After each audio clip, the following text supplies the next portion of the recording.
ब्रेकनंतर पुन्हा एकदा स्वागत. तुम्ही पाहताय न्यूज 18 नेटवर्क. एक महत्त्वाची बातमी समोर येते.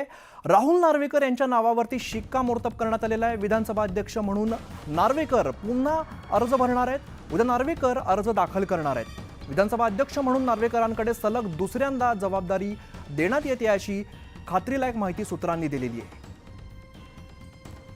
आमचे प्रतिनिधी तुषार आपल्या सोबत आहे सध्या. तुषार, राहुल नार्वेकर यांच्या नावावरती शिक्कामोर्तब झालेला आहे, काय अधिकची माहिती आहे? विधानसभा अध्यक्ष म्हणून राहुल नार्वेकर आपल्याला पुन्हा एकदा विधानसभेचे अध्यक्ष होताना पाहायला मिळणार आहेत. विधानसभा अध्यक्ष पदासाठी तुर्तास कोणीही उमेदवारी अर्ज दाखल केलेला नाहीये. मात्र न्यूज 18 लोकमतला खात्रीलायक सूत्रांकडून जी माहिती मिळते त्यानुसार राहुल नार्वेकर हेच आपल्याला उमेदवारी अर्ज दाखल करताना पाहायला मिळणार आहे. त्यामुळे भाजपाकडून दुसऱ्यांदा पुन्हा एकदा राहुल नार्वेकरांना अध्यक्षपदासाठी या ठिकाणी उमेदवारी देण्यात येणार आहे. हा अर्ज राहुल नार्वेकर कोणत्याही क्षणी दाखल करतील, कारण की उद्या 12 पर्यंत उमेदवारी अर्ज दाखल करण्याची मुदत आहे. तुर्तास तरी विधिमंडळाच्या कार्यालयामध्ये विधानसभा अध्यक्षपदासाठी अद्याप कोणीही अर्ज दाखल केलेला नाहीये. सध्याच आपण चित्र जर पाहिलं असेल तर विधानसभेमध्ये महायुतीला स्पष्ट बहुमत मिळालेलं आहे. त्यामुळे विधानसभा अध्यक्षांची निवड ही आपल्याला बिनविरोध होतानाच पाहायला मिळणार आहेत. एक मतानेच ही निवड होईल. मात्र विधानसभाचा अध्यक्ष कोण होणार याकडे सर्वांचं लक्ष लागलं होतं. अनेक ज्येष्ठ नेत्यांची देखील नावं चर्चेमध्ये होते.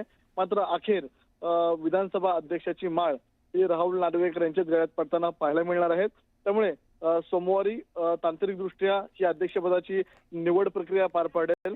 उद्या दुपारी 12 पर्यंत उमेदवारी अर्ज दाखल करावा लागेल आणि त्यानंतर जी निवड प्रक्रिया ही सोमवारी पार पडेल. त्यामध्ये विधानसभा अध्यक्षांसंदर्भात मतदान होईल. मात्र महायुतीमध्ये स्पष्ट बहुमत असल्याकारणाने निश्चित. तुषार, धन्यवाद या सगळ्या सविस्तर माहितीसाठी.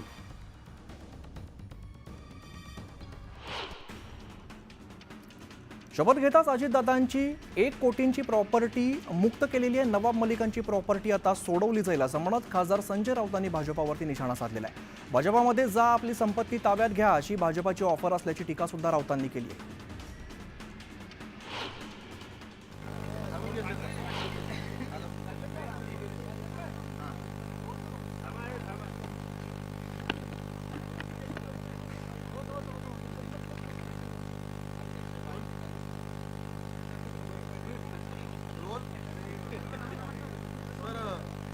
आज विधानसभेमध्ये शपथविधी पार पडतोय, मात्र विरोधकांनी बहिष्कार टाकलेला आहे. कारण ईव्हीएमचं दिलं जात आहे. कशा प्रकारे बघता ईव्हीएमच्या मुद्द्याकडे? शपथविधी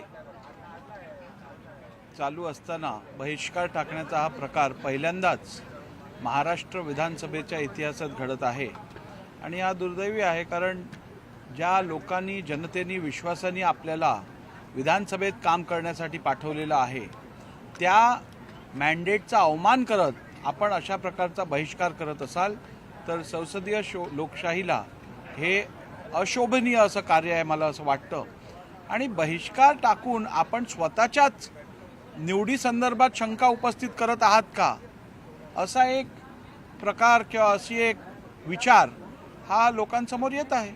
बॅलेट पेपरवर निवडणुका घ्या यासाठी आग्रह जो आहे तो धरला जातो विरोधकांकडून. उत्तमराव जानकर असतील, नाना पटोले आणि सुनील राऊत जे आहेत त्यांनी असं म्हटलं की आता आम्ही राजीनामे द्यायला सुद्धा तयार आहोत बॅलेट पेपरवर. 6 महिन्यापूर्वी जेव्हा निवडणुका या राज्यात झाल्या लोकसभेच्या, तेव्हा अशी मागणी का नाही केली गेली या प्रश्नाचं उत्तर प्राथमिक क्रमांकावर प्राप्त होणं आवश्यक आहे. राहुल गांधी सुद्धा त्या गावात येणार आहेत आणि लॉंग मार्च जो आहे तो काढणार आहेत.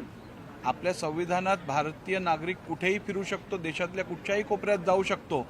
आणि जेव्हा जेव्हा राहुल गांधी एखाद्या राज्यात आले आहेत तेव्हा त्यांच्या पक्षाच्या विरोधात असणाऱ्या पक्षाचा नेहमी फायदा झालेला आहे. सर, तुम्ही आज बऱ्याच जणांनी शपथ घेतलेली नाहीये, जर कसं असतं, कारण की जर शपथ नाही घेतली तर पुढच्या कामकाजात शपथ घेईपर्यंत विधानसभेच्या कामकाजात त्यांना सहभाग घ्यायला मिळणार नाही आणि त्यामुळे विधानसभेच्या कामकाजात भाग घ्यायचा असेल तर शपथ घेतल्याशिवाय आपण भाग घेऊ शकणार नाही.